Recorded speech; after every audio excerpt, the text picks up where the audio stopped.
एक बेटा है, दिल्ली जाता है काम करने के लिए। जब ट्रेन पकड़ने के लिए घर से निकलता है ना, तब से ही मेरा दिल धक धक करने लगता है।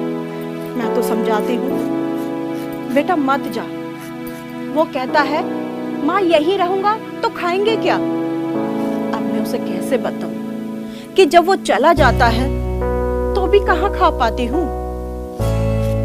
वो याद है ना दिल्ली वाली फैक्ट्री जिसमें मजदूर जल के मरे थे।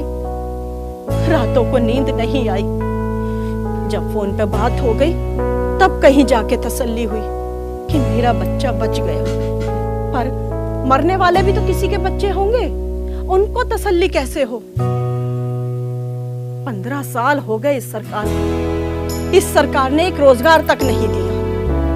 इतना भी नहीं हुआ कि हम अपने बच्चों के साथ 2 वक्त की रोटी खा पाते। पर वोट की चिंता आज भी है। पर अब मैं एक नहीं सुनूंगी, बहुत हो चुकी पुरानी बातें। अब नया देखेंगे।